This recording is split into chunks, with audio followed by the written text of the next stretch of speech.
A veces, un sobreolvidado, una sola postal vieja, tiene una verdad más profunda que la muerte misma. Esta es la historia de un secreto enterrado debajo de años de silencio, hasta que una mujer sin saberlo, lo trajo de nuevo a la luz, pero lo que ella descubrió, no fue lo que esperaba, no fue solo un mensaje, fue una herida. Llegó, cuando ya no importaba. Era una de esas mañanas extrañamente equilibradas en Elmridge Hollow, cuando incluso el tiempo mismo parecía reacio a avanzar, como si el pueblo hubiera resbalado brevemente en un bolsillo olvidado entre momentos. El aire, pesado con el aroma de lavanda y piedra húmeda, llevaba un silencio tan espeso, que el canto de los pájaros se sentía como una intrusión. Debajo de la ventana de una modesta mansión de ladrillo, se encontraba la señorita Agatha Wren, una mujer de hábitos meticulosos e historias ocultas. Sus manos estaban enfundadas en guantes de cuero gastados, y su sombrero de ala ancha había visto demasiado y hablado demasiado poco. Caminaba sobre el sendero cubierto de musgo cuando escuchó el suave patio de pasos, hesitantes, inciertos, seguidos por el sonido urgente de un pestillo de puerta alzándose con apremio. Se enderezó lentamente, cepillando una mancha de tierra de su manga, justo cuando la señora Gilda Hemsley, la llegada más reciente y excesivamente excitable del pueblo, irrumpió en escena con las mejillas sonrojadas y rizos escapando de su bufanda. Ondeaba un periódico doblado en una mano, prácticamente vibrando con la noticia. Agatha, perdón, el mostrador del telégrafo no. Su voz era aguda, pero sus ojos brillaban con algo más oscuro que la mera curiosidad. La señorita Wren no habló de inmediato. En cambio se volvió hacia sus flores y cortó suavemente un tallo caído, como si llevara en él el equilibrio de la vida y la muerte. Demasiado tarde. ¿Para qué?, murmuró, no preguntando, sino reflexionando. Su voz era apenas más fuerte que la brisa que agitaba los lirios cercanos. Había aprendido, durante largos años en silencio, que algunas verdades solo se revelan cuando se invitan cortésmente, nunca cuando se exigen. Y así, con el aire aún hormigueando con esa frase extraña e inquietante, se dirigió a la oficina de correos del pueblo, un edificio de piedra y sombra, donde el polvo danzaba en haces inclinados de luz matinal, y la campana de bronce sobre la puerta emitía un lamento solitario y cansado al abrirse. Detrás del mostrador estaba la señorita Cora Bell, una mujer cuyo exterior severo había sido moldeado tanto por la pérdida como por el deber. Su cardigan gris estaba perfectamente abotonado. Su moño plateado, tan apretado como un resorte de reloj, apenas levantó la vista reconociendo a Agatha con el más leve de los asentimientos. Intercambiaron saludos tranquilos, discutieron una madeja de hilo de encaje de Devonshire, y luego, con una inclinación de cabeza y la gentileza de un bisturí, la señorita Wren dijo: Gilda mencionó algo peculiar, una postal tal vez. La señorita Bell hizo una pausa, solo un momento, pero en ese instante un siglo pareció pasar. Luego alcanzó debajo del mostrador, y sacó una pequeña tarjeta color crema. Sus esquinas estaban lo suficientemente deshilachadas como para sugerir una antigüedad sin origen. La letra era elegante, pero tensa, y la tinta había sangrado suavemente en las fibras del papel. Perdóname, es demasiado tarde. Voz baja, íntima voz, pero la caligrafía me resultaba familiar, aunque no puedo ubicarla, y algo en ella me estremeció. La señorita Wren dio la vuelta a la tarjeta lentamente. Sus dedos se demoraban en los bordes, como si esperara que le susurrara algo que solo ella pudiera oír. A veces dijo, casi para sí misma, no es la ausencia de nombres lo que nos perturba, es que reconocemos lo que no deberíamos. Le devolvió la tarjeta con cuidado. ¿Quién vino esta mañana? La señorita Bell consultó su libro de contabilidad mental con la precisión de un registro sagrado. Solo unos pocos: Ellis Morningside, Miss Pruitt y Harold Crowthorne. Eso fue antes de las 11. El nombre cayó en el aire como una moneda en un pozo profundo. Apenas un sonido, pero imposible de ignorar. Pausa tensa, y para esa noche ese nombre tranquilo se había esparcido como tinta derramada por Elmridge Hollow, no por teléfono ni cartas, sino a través de ventanas entreabiertas, tazas de té llenas, y voces bajadas. Harold Crowthorne, el exdirector de la escuela de gramática, y un hombre de silencios, fue hallado muerto en su estudio. Se había desplomado, con la postal aún en la mano, apoyada contra el puente de su nariz, como si simplemente hubiera cerrado los ojos, a mitad de pensamiento. Dijeron que fue insuficiencia cardíaca, Pero la señorita Warren no creía en coincidencias cronometradas. Guardó su labor de crochet, se calzó sus zapatos para caminar y se dirigió a la vicaría. Allí la esposa del reverendo, siempre ansiosa por compartir detalles de segunda mano con convicción de primera, servía té que no bebería y hablaba de cosas que no había visto. Agatha escuchaba en silencio. No fijaba la vista en las palabras, sino en el parpadeo de la luz de gas contra la superficie del té, porque como siempre era, la postal nunca debió ser entregada, la campana nunca debió dejar de sonar, y Alaric Dorne nunca debió volver a caminar por las calles. Pero cuando Miss Marple encendió la vela en la casa Ivy Hollow aquella noche, no se dio cuenta de que la llama parpadearía hacia atrás, revelando no solo quién estaba enterrado, sino quién había estado observando, todo el tiempo, y en el espejo al otro lado de la habitación, apareció un rostro, pero no era el suyo, muy cuidadosamente, no, susurro casi imperceptible. Habían pasado 3 días desde que la campana en la torre del reloj de Cold Hollow había caído misteriosamente en silencio, un detalle menor para la mayoría, pero no para la señorita Evelyn Thorne, quien consideraba tales ausencias con el mismo escrutinio que otros reservarían para ventanas rotas, o manchas de sangre. El pueblo había dependido durante mucho tiempo de la campana para marcar el paso de las horas, y de las vidas, y su repentino silencio, se sentía como un presagio disfrazado de óxido y abandono. En la mañana del tercer día, Evelyn se sentó bajo la luz apagada de su sala. Un chal envolvía sus hombros, y sus manos descansaban sobre un sobre pequeño, sin remitente, ligeramente arrugado y en blanco, salvo por una única frase: no debería haber regresado. Voz firme e inquietante, sin nombre, sin dirección, solo el más leve aroma de humo de pipa, y algo más antiguo, madera o polvo, tal vez que se aferraba al papel como la culpa. Lo había encontrado en su puerta, metido con precisión en la última copia de la Gaceta Cold Hollow. No tenía marcas inusuales, excepto una. Evelyn nunca se había suscrito a ella. Al otro lado de la calle, el nuevo residente en Greystone Cottage, el señor Alaric Dorne, un hombre de precisión inquietante y postura blanca de huesos, se vio esa misma mañana recortando sus setos con la meticulosidad de alguien que suprimía una mayor violencia. Había llegado 3 meses antes bajo la vaga pretensión de retiro del trabajo del gobierno, aunque nadie podía decir exactamente qué tipo. Desde entonces, se había convertido en un accesorio y un misterio, apareciendo en la panadería precisamente a las 9 cada mañana, pero nunca se quedaba más de un minuto, y haciendo preguntas que sonaban inofensivas hasta que la reflexión posterior las volvía siniestras. Esa misma tarde, durante el té en el salón de té Greenfig, la conversación naturalmente se volvió hacia la campana, la carta y la ausencia del joven señor Linden, el asistente del vicario, que no se había visto desde el domingo anterior.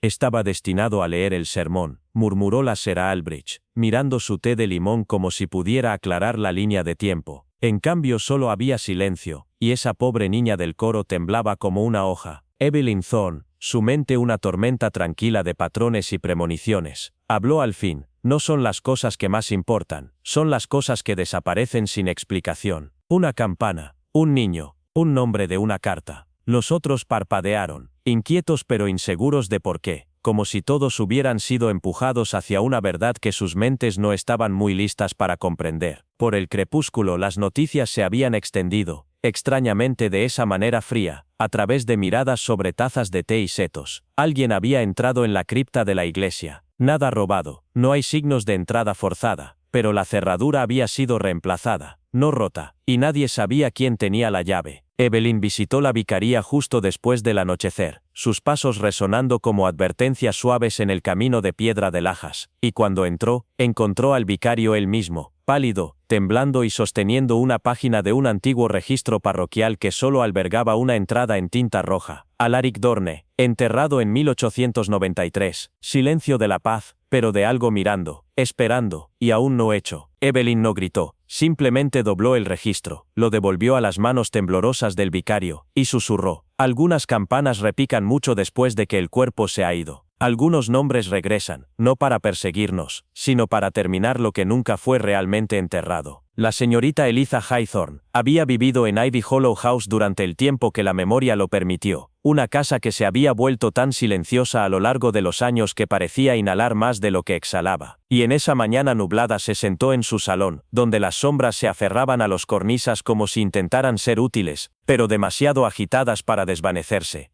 En su regazo descansaba un sobre violeta, del tipo que la oficina de correos ya no emitía, sellado no con cera, sino con algo frágil y antiguo, brezo prensado, dorado por el tiempo, sus delicados tallos arreglados de una manera que se sintió intencional, como un mensaje en un dialecto olvidado. El sobre no tenía sello, ni matasellos, y sin embargo había aparecido dentro de la Biblia familiar, entre las frágiles páginas de los lamentos. Aunque Eliza no había abierto esa Biblia en más de un año, no desde el día en que el viento había atravesado las ventanas durante una tormenta, y la página había aterrizado, sin cesar, en tú hiciste que mi alma se alejara de la paz, olvidé la prosperidad. El momento de la aparición del sobre no se pudo ignorar. Fue la mañana después de la muerte de Nathaniel Blythe, cuando el puente de los páramos lo había tomado durante una caminata nocturna nebulosa. Aunque Eliza conocía bien el puente, y mejor aún la niebla, nada de eso sugería que Nathaniel pudiera perderse. Él era cuidadoso, metódico y nunca caminaba sin su linterna. Sin embargo, la linterna fue encontrada inútil por el borde del agua, en posición vertical, su llama aún ligeramente cálida. Eliza no había llorado, no públicamente, pero la quietud dentro de ella se había profundizado, como un pozo desatendido. Ella lo había visto solo el día antes de su muerte, de pie bajo el campanario de la capilla, mirando no hacia arriba, donde la gran campana de hierro se alzaba latente, sino hacia abajo, hacia el suelo, sus ojos rastreando las piedras desiguales como si leyera nombres que ya no existían. Esa imagen no la dejaría. Y ahora este sobre, esta interrupción no solicitada, este susurro de una mano que nunca había tocado y sin embargo de alguna manera reconocía, ¿qué quería? Afuera, los árboles gimieron cuando pasó el viento, haciendo que la puerta del jardín crujiera en su bisagra oxidada, un sonido tan familiar que generalmente se desvanecía en el telón de fondo, pero hoy le hizo girar, solo un poco como si algo pudiera estar allí parado. No abrió el sobre de inmediato, en cambio hizo té, puso una taza, aunque el hábito una vez la había hecho poner dos, y miró el fuego que no se había encendido desde abril. La habitación olía a rosas secas, barniz viejo, y algo más esquivo, como tinta olvidada. A las 3 en punto, vestida con un abrigo azul marino y guantes cosidos por su madre hace décadas, Eliza salió de la casa, pasó junto a los robles huecos y el banco de piedra fría, donde Lydia Ward solía sentarse con un cuaderno de bocetos, y se detuvo en la vieja caja telefónica cerca del verde del pueblo, aquella que ya no estaba en servicio pero que, de vez en cuando, aún tintineaba, sin explicación. La puerta estaba ligeramente entreabierta. En el interior, descansando sobre el piso agrietado, había un trozo de papel, amarillento manchado de agua, y con solo 5 palabras, nunca se fue. En realidad no. Su aliento se detuvo, no por miedo, sino en reconocimiento. La escritura a mano coincidía con la del sobre. Esa noche, asistió a una pequeña reunión de té en la casa de la Sarah Langtree, donde la charla era suave, filtrada a través del tintineo de porcelana y el suspiro ocasional. Allí, alguien pronunció el nombre de Lydia Ward, en silencio, casi reverentemente, como si decirlo demasiado fuerte convocara algo. Estaba comprometida con Nathaniel, ya sabes, murmuró el señor Cavendish, agitando su taza pero sin beber. Antes del escándalo, antes de Wenscombe. Siguió un silencio, como si la habitación misma contuviera el aliento. Nadie explicó cuál era el escándalo, nadie lo hizo nunca. Cuando la luz de la lámpara pardeó, y la habitación se acomodó en un fuerte silencio, Eliza sintió como si estuviera rodeada, no por vecinos, sino por actores en una escena que habían ensayado durante mucho tiempo, solo que ahora se daba cuenta de que alguien estaba mirando. Se fue justo antes del anochecer. El sobre permaneció sin abrir en su escritorio, hasta que el cielo giró al color de la lavanda magullada. Cuando finalmente rompió el sello y desplegó el contenido, no había letra, solo una fotografía, tonificada por sepia, rizándose en las esquinas, de 2 figuras paradas en los escalones de la capilla. Nathaniel era uno, La otra era una mujer, medio girada hacia él, su rostro de perfil, el cabello oscuro recogido con esmero, la boca ligeramente separada como si hablara justo cuando el obturador se cerró. La parte posterior de la fotografía llevaba un mensaje corto, en tinta delicada de color lavanda. Los vivos se olvidan, pero la piedra recuerda. Eliza miró las palabras hasta que comenzaron a difuminarse. Se levantó lentamente y se movió hacia la ventana. Más allá de los árboles con niebla, pudo ver el contorno del campanario de la capilla en la distancia. Y por un momento, solo un parpadeo de un segundo, pensó que vio una figura de pie bajo ella, inmóvil, mirando no a la campana, sino a la tierra. La carta llegó justo más allá del amanecer, se deslizó debajo de la puerta hinchada, y con el clima húmedo de la cabaña hueca brillar, ya que el cielo afuera todavía llevaba el pálido sonrojo de la luz temprana, aunque el sonido era débil, un simple susurro contra las tablas de piso, fue suficiente para revolver a Eleanor Prescott de su silencio de trance en la mesa de la cocina, donde se sentaba con las manos apretadas alrededor de una copa fría, y sin beber. El sobre yacía allí como una reliquia fuera de lugar, azul pálido, grueso, con el tipo de papel de calidad que ya nadie usaba, y perfumado, muy débilmente con una curiosa mezcla de lavanda, y algo mucho más viejo, algo casi mineral, como la tierra húmeda después de un entierro. No hubo matasellos, ni sello, ni dirección entintada, solo un nombre al frente, escrito en trazos cuidadosos y caligráficos que hicieron temblar sus dedos mientras lo alcanzaba. Clarissa Mallory. 32 años habían pasado desde que Eleanor había visto o pronunciado ese nombre en voz alta, e incluso entonces, solo en susurros, pensamientos inacabados, hablados detrás de ventanas cerradas en los días posteriores a la desaparición que nadie se atrevió a llamar por su verdadero nombre. La ciudad de Ashcombe había seguido adelante, o fingió. Los registros oficiales decían que Clarissa se había retirado de la escuela justo antes del jubileo, y el consejo de la villa había cerrado el caso sin siquiera una pregunta. Pero Eleanor recordaba esa última semana en fragmentos vívidos, Clarissa riendo junto a la pared cubierta de hiedra, rastreando símbolos invisibles en la tierra suave debajo del árbol del patio de recreo, garabateando frenéticamente durante la composición de la tarde, solo para luego rasgar las páginas y arrojarlas a la vieja capilla. Recordaba también la última vez que la vio, en el margen de la luz borrosa al borde de los terrenos escolares, la silueta de Clarissa junto a la puerta del jardín, sosteniendo un relicario de oro que atrapó el sol que se desvanecía como una llama, y cómo pareció desaparecer en la niebla, en lugar de atravesarla. Su cuerpo nunca fue encontrado, tampoco su maleta, solo quedó el relicario, descubierto por el jardinero en los escalones de la capilla a la mañana siguiente, su cierre roto, la cadena torcida, como si algo hubiera tirado demasiado fuerte. Ahora, décadas más tarde, este sobre apareció de la nada, y en su interior no había carta, solo una fotografía, doblada una vez a lo largo de su columna vertebral. La imagen era inquietante. El jardín de Ashcombe al amanecer, envuelto en la niebla matutina, dos niñas de pie cerca del viejo manzano. Una era inequívocamente Clarissa, su cinta azul, su falda plisada, y esa misma expresión distante e ilegible que llevaba en todas las fotos escolares. La otra figura era más difícil de distinguir, medio oculta por el resplandor del sol y un leve borde de movimiento, más alta, quizás mayor, con el rostro apenas girado, ilegible, como si la cámara hubiera dudado. En la parte trasera, garabateadas con esa misma letra elegante, se leían las palabras: «Tenías razón en no olvidar». En el instante en que Eleanor leyó esas palabras, una sensación extraña se deslizó por su columna vertebral. No era exactamente miedo, sino reconocimiento, como el eco de una voz que no había escuchado en años, susurrando justo detrás de su oído. Todo el día se movió por la casa como si caminara bajo el agua, desanimada, aturdida, mientras los recuerdos, que había mantenido sellados durante tanto tiempo detrás de sus muros mentales, comenzaban a filtrarse a través de las grietas. A media tarde, se encontró caminando por el sinuoso sendero hacia el borde oriental del pueblo, la carta escondida bajo su abrigo,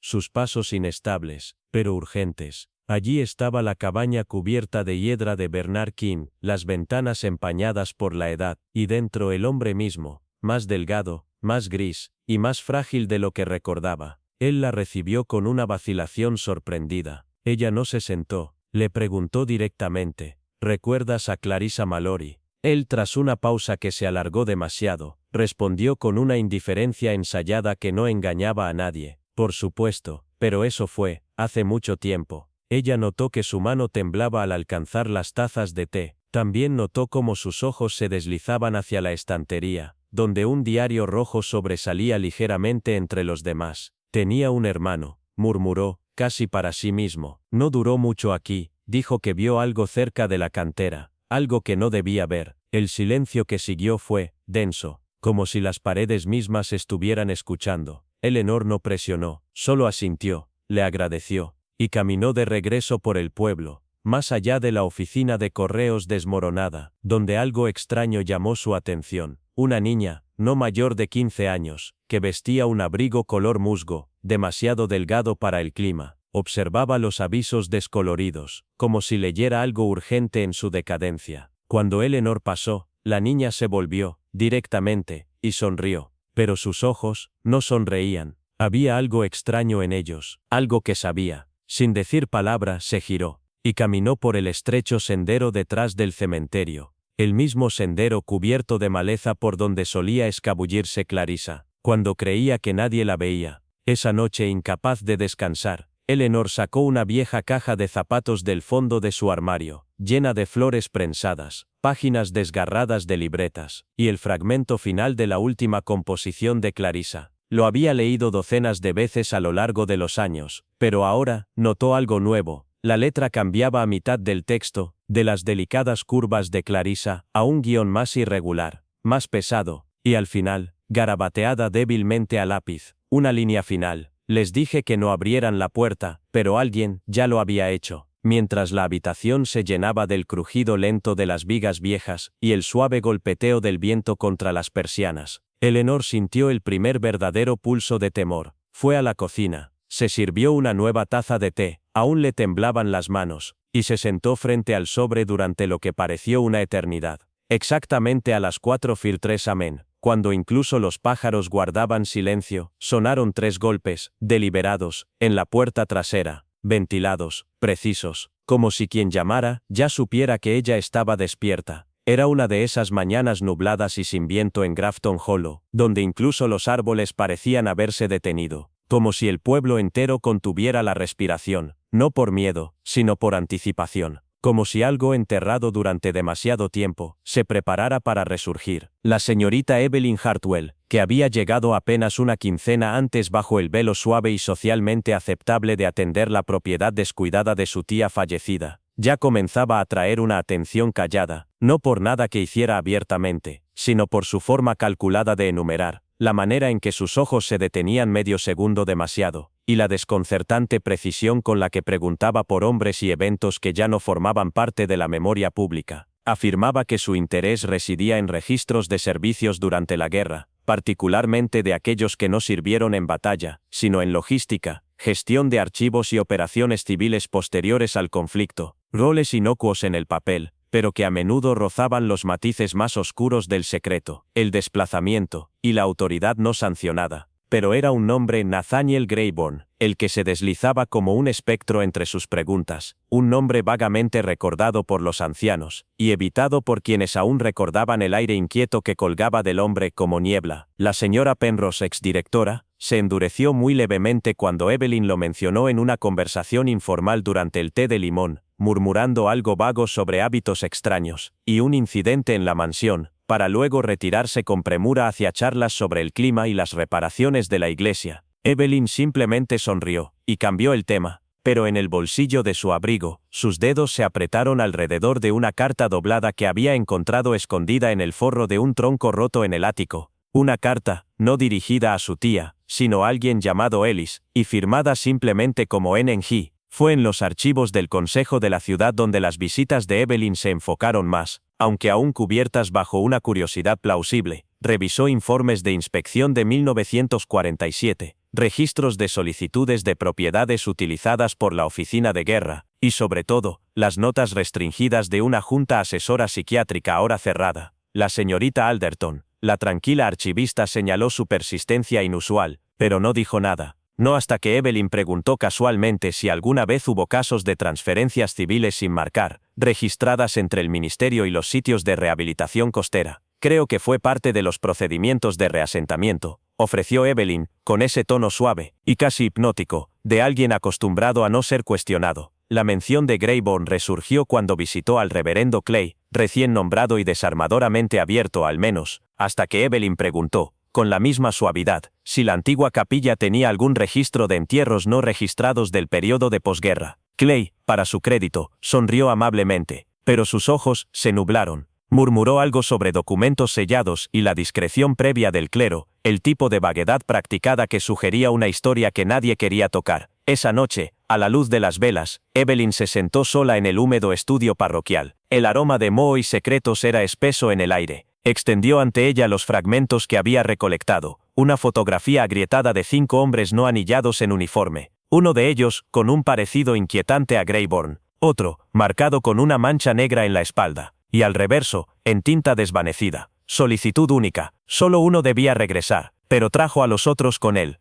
Su diario, encuadernado en cuero negro desgastado, ahora contenía notaciones meticulosas, no solo en inglés, sino en un oscuro cifrado utilizado por un cuerpo de evaluación psicológica de guerra. Evelyn no solo estaba rastreando una línea familiar, estaba reconstruyendo algo deliberadamente olvidado, algo institucional, algo destinado a desaparecer. Y a medida que el fuego crepitaba en el hogar, y las tuberías viejas gemían como voces distantes, Evelyn Hartwell comprendió que ya no estaba simplemente investigando el pasado, estaba caminando por su sendero, y ese sendero comenzaba a caminar hacia ella. El registro no fue descubierto bajo grandes candelabros en algún archivo prístino, sino en el rincón más humilde de la sacristía, enterrado detrás de himnarios oxidados y vestimentas apolilladas, en un cajón deformado que nadie había tocado en décadas, un libro mayor olvidado, su lomo de cuero desmoronándose, sus páginas secas con el aroma del polvo antiguo y piedra húmeda, y sin embargo en su interior, una sola línea grabada en tinta que se desvanecía, cortaba a través del tiempo como una cuchilla, femenina sin nombre, Madre Eliza Marchant, padre no registrado, el reverendo Alcott,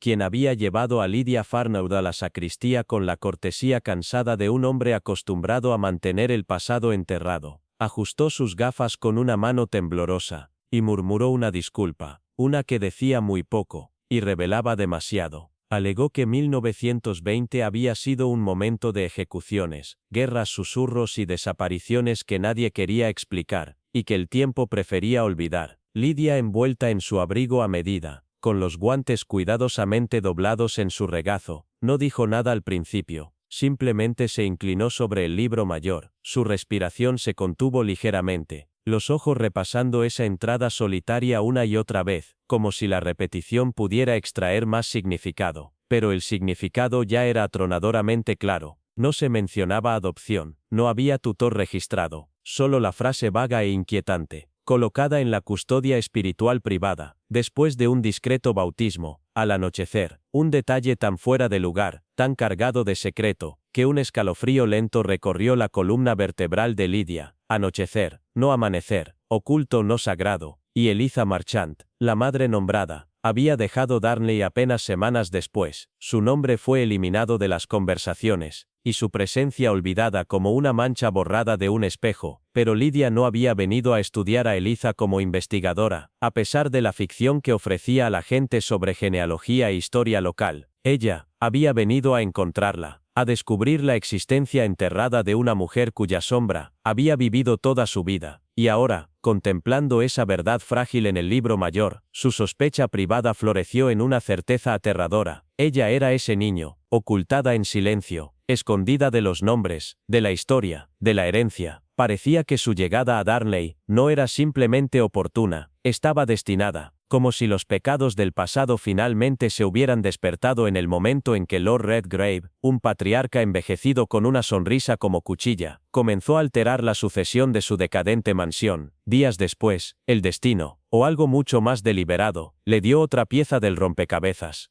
escondida dentro de las páginas de un volumen polvoriento en una librería de segunda mano en Bramble Lane, una fotografía olvidada, amarillenta, quebradiza, resbalada como advertencia o susurro entre ensayos que nadie había leído en años, mostraba 3 figuras en un páramo barrido por el viento. Eliza Marchant, apenas más que una niña, los ojos embrujados y distantes. Lord Redgrave, inconfundible en su porte altivo, y a su lado, un tercer hombre, tenso, su mirada no hacia la cámara, sino hacia Eliza, una mano levantada a la mitad, como atrapado entre súplica, protesta, o quizás, algo mucho más tierno, y mucho más condenatorio. Lidia estudió ese momento, congelado en el tiempo, y vio lo que ningún título podría explicar, la proximidad cargada de peso tácito, un triángulo de tensión, donde el afecto, la culpa y la traición, se habían consumido a puerta cerrada. Reemplazó la fotografía en silencio, pero la tormenta que se agitaba dentro de ella, se negó a calmarse. Esa misma noche, alguien irrumpió en la oficina del abogado. No se tomaron objetos de valor. Ningún cajón fue registrado al azar. Solo faltaba un archivo, uno confidencial, uno con fecha de marzo de 1921, con el escudo de la casa Redgrave. Y cuando el chisme llegó a un punto de ebullición a la mañana siguiente, entre pan tibio y huevos hervidos en la panadería, fue la señora Welling, la cuñada tranquila del panadero, quien se inclinó hacia Lidia, y susurró lo que nadie más se atrevía a decir en voz alta. El archivo robado contenía una carta. El mensaje final de Eliza nunca fue entregado. Una carta escrita solo unos días antes de desaparecer, sellada, confiada al abogado, enterrada bajo décadas de silencio Redgrave.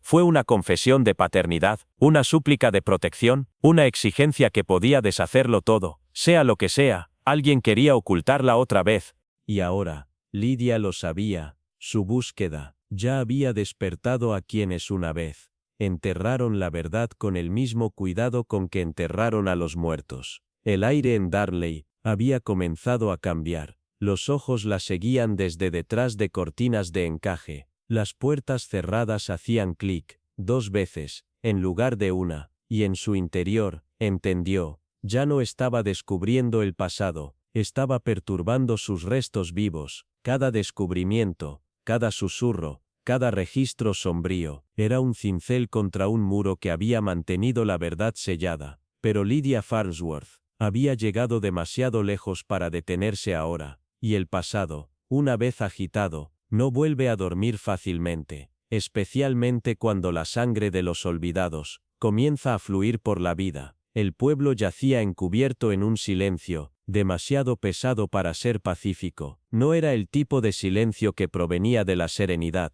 sino el tipo que susurraba de secretos enterrados, y de cosas que era mejor no molestar. Detrás de cada sonrisa educada, se ocultaba una pregunta sin respuesta, y detrás de cada ventana cubierta con encaje, los ojos veían más de lo que dejaban pasar. Cuando la señorita Eleanor Gray llegó al pintoresco pueblo, envuelto en niebla, para establecerse en la mansión que había heredado de su difunta tía abuela, pocos lo notaron, al menos no abiertamente, pero su llegada agitó algo, como la primera ráfaga de viento, antes de una tormenta largamente esperada. Una tarde húmeda y nublada, Eleanor se encontró atraída por los archivos de la parroquia, un pequeño edificio de piedra, detrás de la capilla, que olía a cera de vela, y a oraciones olvidadas. No había tenido intención de husmear, pero al ver la puerta ligeramente entreabierta, y la cerradura colgando flojamente, la curiosidad la alcanzó. En el interior, la luz era tenue, filtrada apenas por una vela de cera solitaria que alguien había dejado encendida, como si quisiera regresar, pero nunca lo hizo. Los cajones estaban parcialmente abiertos. Uno, en particular, llamó su atención.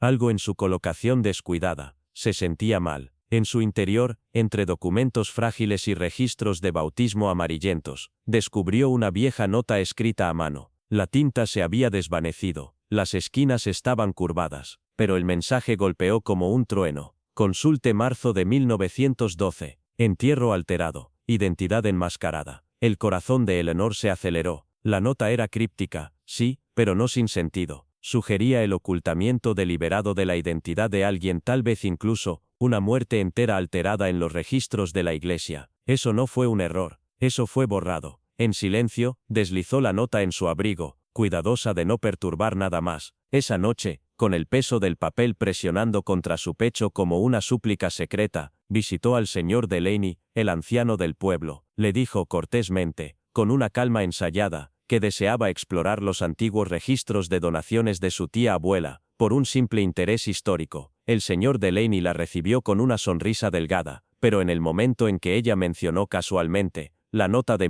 Su mano tembló levemente al alcanzar sus gafas. Ese cajón debería haber estado cerrado, murmuró, más para sí mismo que para ella. Su voz era suave, pero sus ojos traicionaban algo más profundo, miedo, o tal vez culpa. Desde ese momento, Elinor supo que no era la primera en perseguir ese fantasma. 2 días después, bajo el grueso velo del anochecer, Elinor vio a la señora Aldwych, una anciana que rondaba con frecuencia la biblioteca de la parroquia, junto a la vieja chimenea de la mansión. Estaba quemando algo. A través de un espejo del pasillo, Elinor observó discretamente cómo un pequeño sobre era consumido por las llamas. Una fotografía, apenas visible antes de derrumbarse en cenizas, mostraba 2 figuras borrosas, una, posiblemente un hombre, la otra, una mujer, ambos de espaldas a la cámara. Cuando Elinor le preguntó al respecto a la mañana siguiente, la anciana simplemente respondió, «Es mejor que algunos recuerdos queden en el polvo», a lo que Elinor contestó, con calma y firmeza, «Los recuerdos pueden volverse cenizas, pero su aroma permanece en el aire», y, así fue. Unos días después, Elinor visitó la oficina de correos del pueblo. Allí la señorita Blunt, la perspicaz encargada, le dijo, vacilante, que una mujer desconocida había llegado tarde, una noche, y había deslizado silenciosamente un sobre grueso en la caja privada.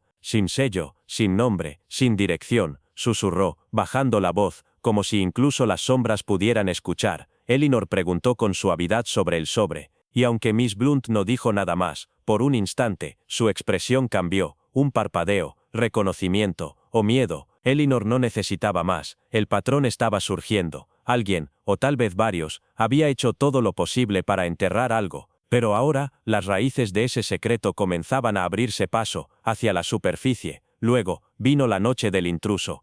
Elinor ya se había acostumbrado a los crujidos y suspiros de la vieja mansión, pero esto era diferente. Pasada la medianoche lo escuchó, un susurro suave cerca de la puerta del jardín. Luego, pasos, deslizándose por la hierba húmeda. Desde el balcón de su habitación, vio a un hombre alto envuelto en sombras moviéndose deliberadamente hacia la entrada trasera. No parecía un ladrón, no buscaba objetos de valor, no parecía saber exactamente a dónde iba. Ella no llamó a la policía. Aún no. Algo le decía que esto no era sobre crimen. Esto era sobre historia. Una historia muy personal y muy peligrosa. Y ahora, ella, era parte de ella. Cada día que pasaba no solo traía sospechas, traía presión. Las sonrisas se volvían más frías. Las conversaciones se secaban cuando ella entraba en una habitación. Incluso los pájaros, fuera de las ventanas señoriales, parecían cantar en tonos de advertencia.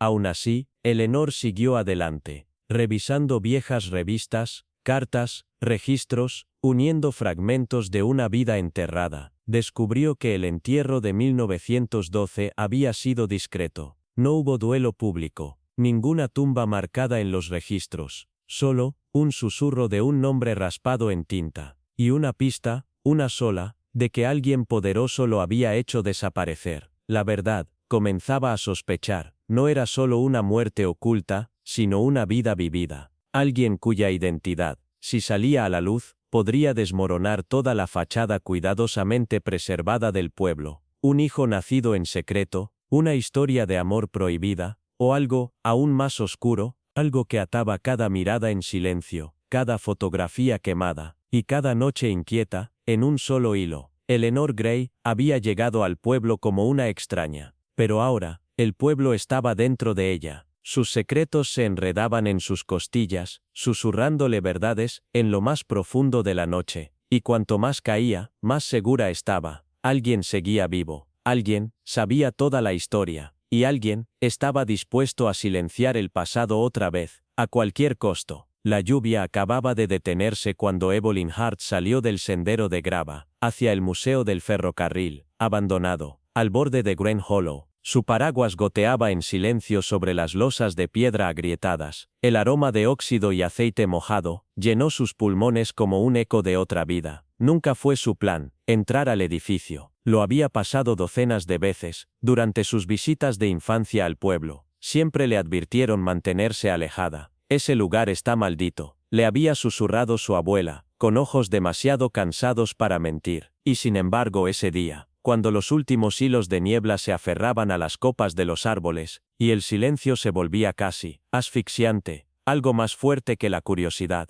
la atrajo allí. El cartel de afuera se había desvanecido hace mucho, el marco de madera, astillado por el tiempo, pero la puerta extrañamente estaba abierta, solo una rendija, no rota, no forzada, solo abierta como una invitación silenciosa, solo para ella. En el interior, el aire era pesado, rancio de una manera que sugería que nada se había movido en años. Las telarañas se extendían entre las vigas del techo como tapices descuidados, y las exhibiciones, modelos deslucidos de trenes y vías, se encontraban congeladas a mitad de pensamiento. Evelyn caminó lentamente, sus botas crujieron contra las tablas de piso deformadas, cada paso sonando más fuerte que el anterior. Era como si el edificio estuviera escuchando, o recordando. En el extremo más alejado de la habitación, casi escondido detrás de una lámpara de señal inclinada, y la gorra oxidada de un conductor, se encontraba un viejo archivador. Su pintura se estaba pelando, y un cajón estaba a medio cerrar, como si alguien hubiera querido cerrarlo, pero cambió de opinión en el último momento. Evelyn se acercó con la precaución de alguien que invade no solo un lugar, sino un recuerdo. Sus dedos dudaron en el mango. Entonces tiró. Dentro había carpetas de manila, quebradizas y amarillentas, con las esquinas enroscadas por la edad.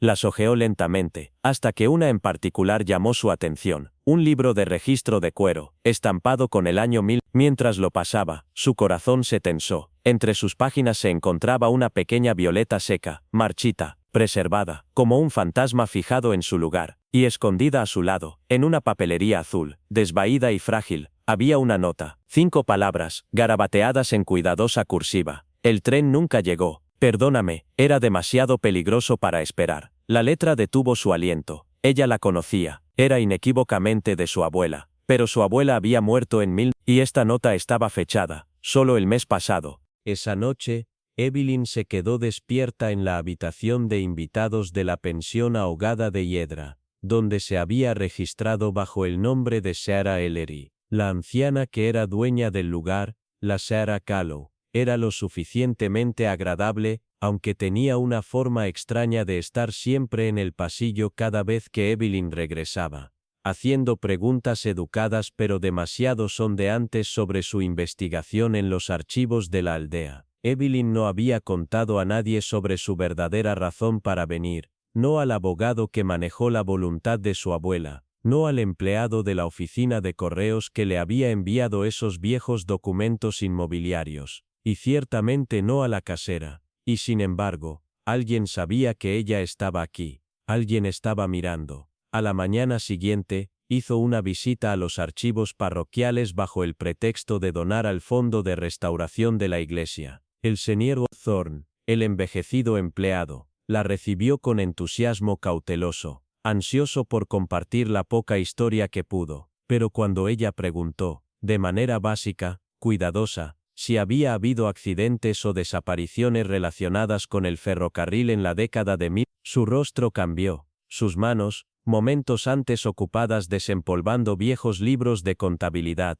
se congelaron. Hubo un descarrilamiento, dijo tras una pausa, con los ojos fijos en la pared detrás de ella, a finales del 47, pero nunca se publicaron nombres. Todo se cayó. El gobierno dijo que era un tren de suministro militar, fuera del registro, nada que ver con los lugareños. Su voz dudó, y Evelyn pudo escuchar la mentira girando en ella. Ella le agradeció cortésmente, y se marchó, pero no antes de darse cuenta de que su mano izquierda temblaba ligeramente mientras deslizaba el cajón, como un hombre que temía haber desenterrado algo demasiado profundo. Esa noche, una postal apareció debajo de su puerta, sin sello, sin dirección de retorno, sus bordes ligeramente quemados. El mensaje fue breve, garabateado en escritura a mano desigual y frenética. Estás demasiado cerca, vete a casa. El miedo en su pecho fue inmediato, primario pero no paralizante, porque por primera vez desde la muerte de su abuela, Evelyn sintió algo que no había sentido en años, certeza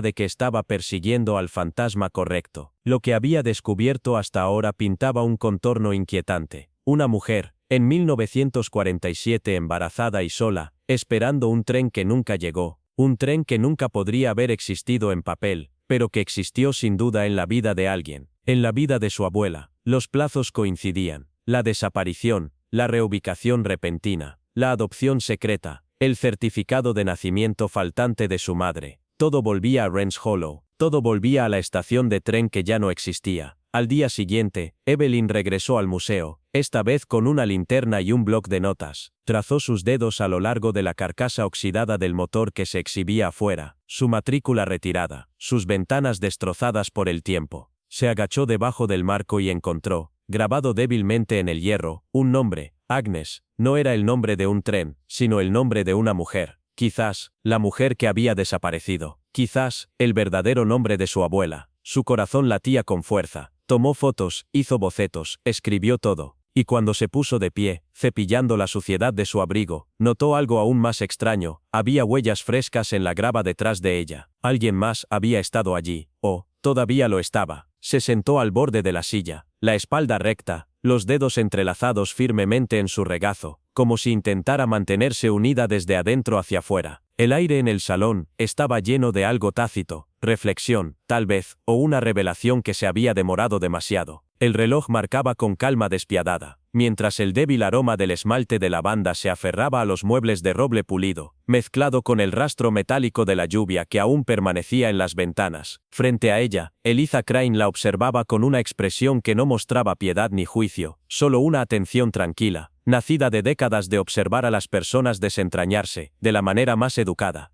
Siempre he creído, comenzó Eliza suavemente, su voz un murmullo bajo contra el silencio, que la verdad no desaparece, no importa cuán profundamente la enterremos. Espera, paciente terca, hasta que alguien se atreva a mirarla a los ojos. Marianne parpadeó una vez, lentamente. Su mirada no se fijó en Eliza, sino en el espacio vacío justo más allá de su hombro, ese lugar donde los recuerdos tienden a vivir. El nombre de mi madre era Clara Redthorne, susurró, y el nombre pareció cambiar el aire en sí, como si la casa también hubiera escuchado y recordado. Encontré su nombre en la parte posterior de una fotografía escondida debajo de las tablas del piso del estudio de mi tutor, después de su muerte. Nadie me dijo quién era. Estaba allí, un barrio, un caso de caridad, una chica tranquila que hacía demasiadas preguntas. Su voz vaciló. Pero cuando vine aquí, no esperaba encontrar respuestas, solo esperaba algo, una señal, una grieta en el silencio.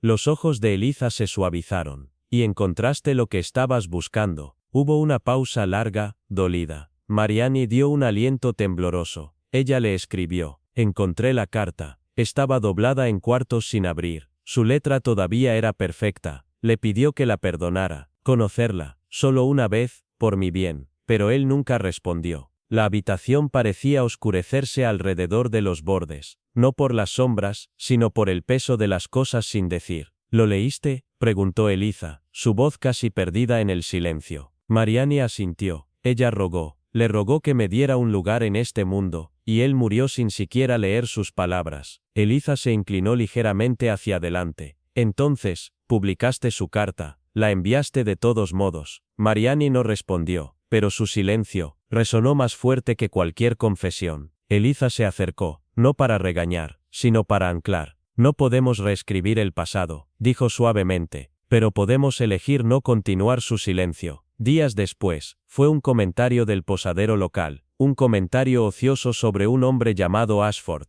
a menudo visto de pie en silencio junto a la piedra lloradora, cerca de la vieja capilla, lo que iluminó la chispa final en la mente de Eliza. Ella recordó el retrato escondido en la caja de Clara, 3 jóvenes figuras congeladas en el tiempo, Clara, su hermano, y un hombre cuyos ojos llevaban el mismo dolor encantado que el extraño llamado Ashford. Ella lo invitó a tomar el té, y él llegó con el aire de un hombre convocado por el destino. Hablaron de las reparaciones del clima y la iglesia, de nada, y de todo, hasta que Eliza, colocando su taza con calma deliberada, dijo: «Eras su hermano, ¿no es así?». No hubo estremecimiento, solo una larga exhalación, como el aire que dejaba un secreto guardado demasiado tiempo. «Ya no hay escondite, ¿verdad?», murmuró. «No», dijo Eliza, gentilmente, «pero me pregunto, ¿por qué alguna vez lo hubo?». Miró hacia abajo. «Le dije que desapareciera. Pensé que era la única forma de protegerla. Culpé al hombre que amaba, culpé al escándalo, culpé a todo, menos a mí. Cambié mi nombre, para olvidarlo todo, pero volví, para ver si había cambiado, si había hecho las modificaciones. La voz de Eliza era estable, y él, una sonrisa amarga fantasma se dibujó en su rostro. Él dejó todo a su hija, pero ella nunca lo supo. Ella quemó la carta antes de leerla. Eliza cerró los ojos por un momento. La enormidad del dolor y el malentendido se asentaban entre ellos como una segunda presencia. Y así fue que, en una tarde lavada con lluvia, en la tranquilidad civil del ayuntamiento, reunió a aquellos cuyas verdades fragmentadas habían comenzado a coserse en un solo hilo trágico. Marianne, pálida pero resuelta. El señor Ashford, sombreado por un nombre que una vez había descartado. La encargada del correo, que recordaba solicitudes y fechas que ya no se alineaban. La viuda que había visto llorar a Clara bajo el viejo árbol una mañana de invierno, y nunca habló de ello.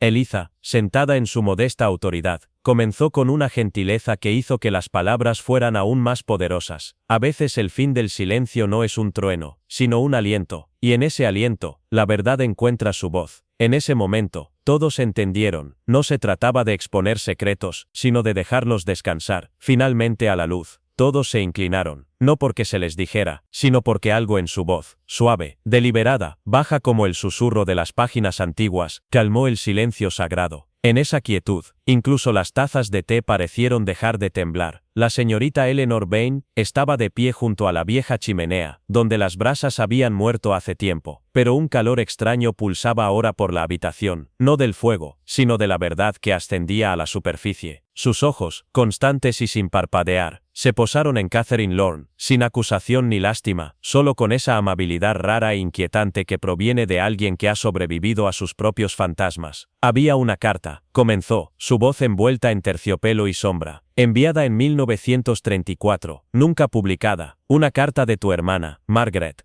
Las manos de Catherine se congelaron a medio camino de la cámara, su cuchara cernida a centímetros de su taza. Pero Margaret murió ese año, murmuró, con los ojos abiertos. Precisamente, dijo Eleanor. Y sin embargo la carta fue dirigida al señor Gilbert Harrow. Estaba escondida, dentro de un panel falso detrás del tocador del dormitorio. El sobre estaba sellado, pero nunca estampado. La habitación se sentía más fría ahora, el silencio más pesado. Catherine miró hacia otro lado, su aliento superficial, era su letra. Continuó Eleanor suavemente, los mismos bucles, de la misma manera en que ella escribía mal la palabra arrepentimiento, pero el contenido, eso fue lo que me detuvo, decía él sabe, escuché la vuelta de la llave, debo actuar, antes de que sea demasiado tarde. En esas palabras, un cambio visible barrió el círculo, los nudillos de la saria Dalrymple se blanquearon alrededor de su pañuelo, el coronel se puso rígido, ligeramente. El reverendo Hugh presionó sus labios, como si se preparara para una confesión que no le pertenecía. Eleanor volvió a mirar a Catherine. Pensaste que la había matado, que el Sr. Harrow había descubierto algo que no debía revelar, y cuando hallaste esa carta, años después, creíste que era un grito de ayuda que llegó demasiado tarde. Catherine asintió lentamente. Una lágrima escapó de la esquina de su ojo.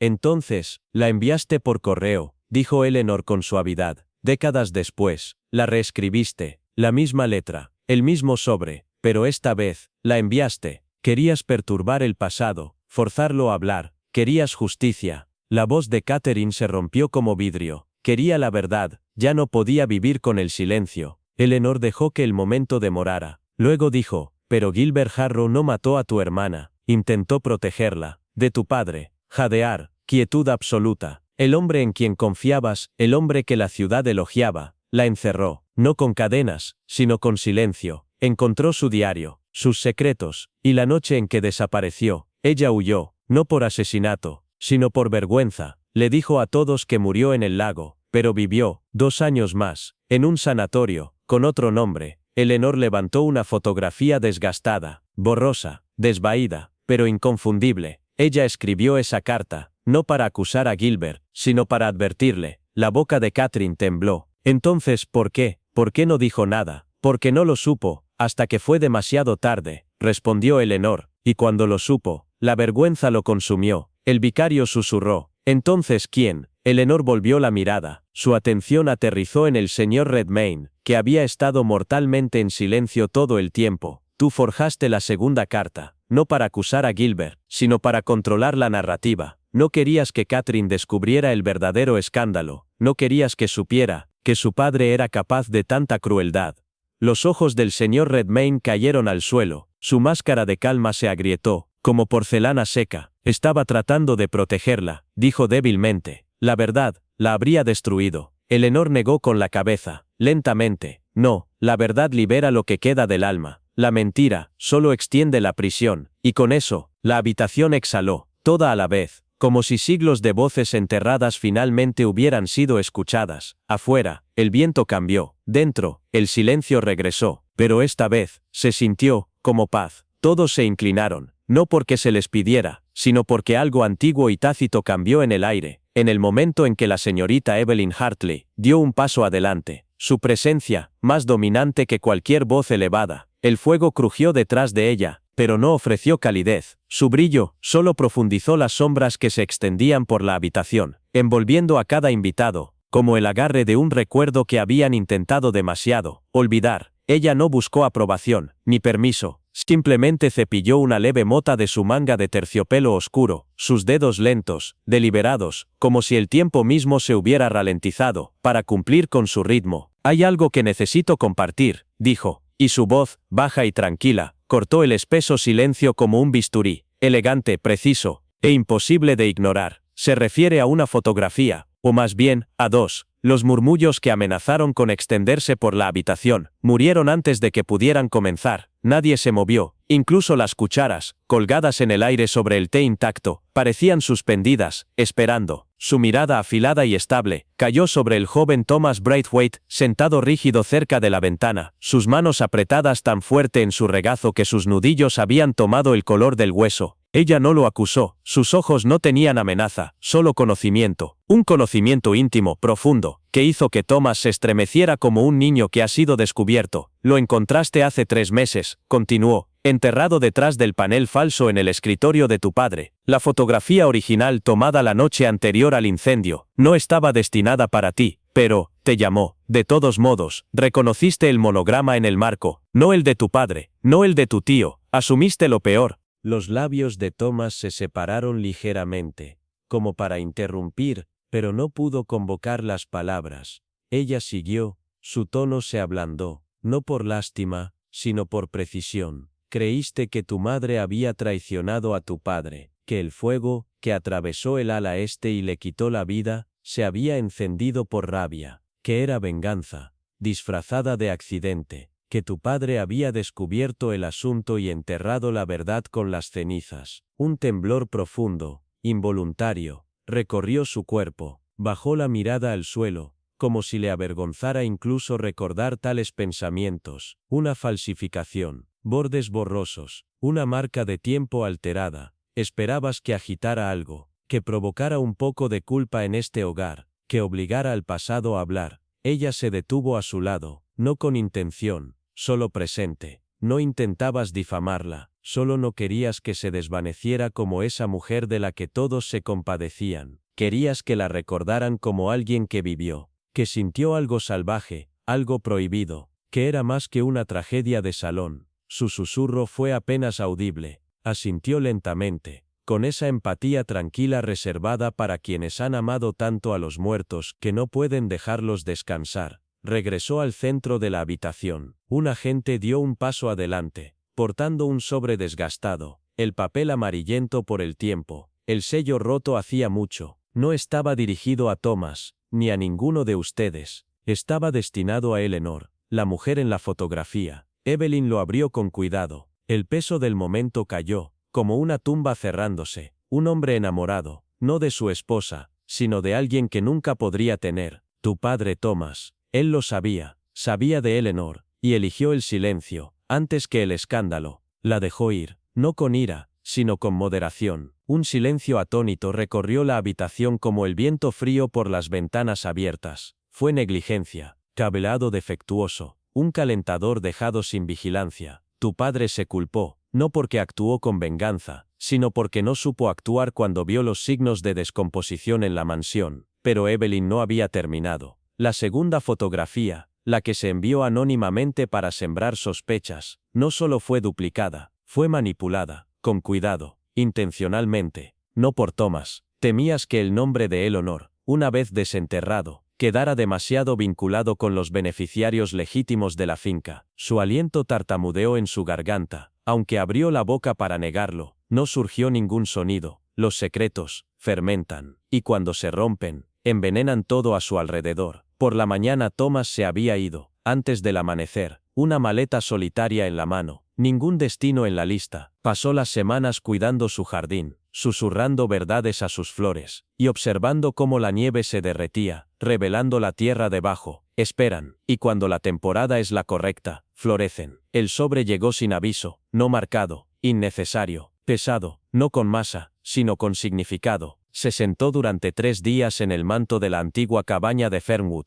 intacto, observado solo por los retratos de abuelos y la mirada recelosa de Elspeth Marlowe, quien había vivido allí demasiado tiempo como para confundir el silencio con la paz. El pueblo, por su parte, recibió el chisme del cartero con su habitual incredulidad educada. La señora Tilling dijo que debía ser de un abogado. El señor Tilling dijo que debía ser de un abogado. El señor Dacre que había visto esa caligrafía en un testamento. Y la joven Lydia Brooke murmuró algo sobre sesiones y amores malditos. Pero nadie realmente lo sabía, ni siquiera Elspeth, especialmente no Elspeth, que había enterrado tanto en esa casa, que había empezado a hacer eco como una bóveda. En la cuarta noche, cuando el jardín se desvanecía en cenizas, y solo el aroma de la lavanda quedaba en el aire, abrió el sobre con la misma cartera de latón que su esposo había usado el día en que su hijo desapareció, hace 37 inviernos. Dentro, no había amenaza ni confesión, solo una copia de una página de revista. Su hijo, inequívocamente suyo, conmemorado crudo en tinta, fechada una semana antes de desaparecer en el bosque detrás de la cantera. Las palabras no acusaban, explicaban, secretos conocidos, no contados, un pacto hecho en tonos silenciosos, con alguien nombrado solo por iniciales, una reunión, cerca de la antigua capilla. Elspeth la leyó 2 veces, luego 3, y cuando alzó la vista, la cabaña se sintió más pequeña, no porque se encogiera, sino porque el pasado finalmente se estaba alzando. Nadie la vio salir esa noche, ni siquiera la señorita Holling, que siempre espiaba desde las cortinas del número 7, pero notaron que la puerta de su jardín estaba abierta por la mañana, y en su entrada, flores silvestres, recién cortadas, aún húmedas con rocío. Elspeth nunca regresó, pero la página del diario quedó, doblada cuidadosamente en un nuevo sobre, reenviada una vez más, sin dirección de retorno. Esta vez a alguien más que también había esperado demasiado. Y en la calma que siguió, el pueblo de Fallowridge volvió a sus ritmos. El vicario reanudó su observación de aves. La panadería se quedó sin bollos de limón al mediodía. Y la señora Pembridge, quien siempre había afirmado sentir el dolor a través de las paredes de ladrillo, declaró que las viejas tragedias se dejan en la memoria. Pero la señorita Isobel Crane, la archivista retirada que rara vez hablaba, y siempre escuchaba, permanecía junto a su ventana cubierta de hiedra, mirando la niebla alzarse de las colinas, con la misma quietud que sabía, en cada pueblo ordenado, bajo las sonrisas educadas y las tazas de té compartidas, la verdad se desliza como humo por debajo de las puertas, nunca se ha ido del todo. Y al final, no fue un arma homicida lo que desentrañó la historia, ni una pista encerrada en una habitación cerrada. Fue algo mucho más frágil, una carta retrasada, una confianza rota, un silencio mantenido, demasiado tiempo. Las heridas más pesadas, decía la señorita Crane, no son las que sangran, sino las que susurran. Y tú, si recibieras un mensaje de alguien de hace mucho, una respuesta que creíste que nunca llegaría, ¿lo leerías, o lo dejarías dormir, oculto con los otros fantasmas? Déjanos saber en los comentarios. Y como siempre, si esta historia agitó algo en ti, desconcertó tu corazón, o dejó un pensamiento persistente en las horas tranquilas de la noche, considera acompañarnos nuevamente. Para más historias donde las sombras hablan, los corazones recuerdan, y los misterios florecen en silencio, justo debajo de la superficie. Hasta entonces, ve con suavidad, y nunca ignores el peso de una carta sin retorno.